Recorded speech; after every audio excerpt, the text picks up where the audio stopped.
नमस्कार विद्यार्थी मित्रांनो, आज आपल्याला संख्या वाचन करायचं आहे आणि हे संख्या वाचन करत असताना संख्या हजारात आणि शेकड्यात कशा वाचल्या जातात, त्याचबरोबर नवोदयची परीक्षा असेल, स्कॉलरशिपची परीक्षा असेल किंवा इतर तुमच्या स्पर्धा परीक्षा असतील बाळांनो, या स्पर्धा परीक्षांच्या मध्ये गणितामध्ये असेल, बुद्धिमत्तेमध्ये असेल, काही अक्षरामध्ये संख्या लिहिल्या जातात आणि या अक्षरामध्ये संख्या लिहिलेल्या असताना किंवा एखाद्या गणितामध्ये अक्षर लेखन किंवा संख्या वाचन हा भाग आपल्याला विचारलेला असतो आणि विचारलेला असताना काही मुलांना की संख्या शेकड्यात दिल्यामुळं वाचता येत नाहीत किंवा समजत नाही।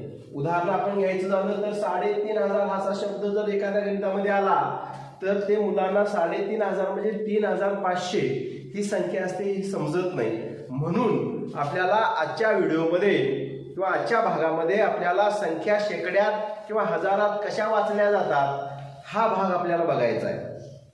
त्याचबरोबर पाव, अर्धा, पाऊणशे हे शब्द मुलांना समजण्यास थोडेफार कठीण जातात आणि याच्यावरती आधारित काही बरेच प्रश्न आपल्याला परीक्षेला विचारले जातात। मग त्या संख्या जर आपल्याला समजत नसतील, येत नसतील तर पुढचं गणित सुद्धा सोडवण्यासाठी कठीण जातं आणि म्हणून आजच्या व्हिडिओच्या माध्यमातून आपण संख्या हजारात आणि संख्या शेकड्यात कशा वाचल्या जातात, त्याचं संख्याचं वाचन आणि लेखन कशा पद्धतीनं असतं ते आपण या ठिकाणी पाहायचं आहे।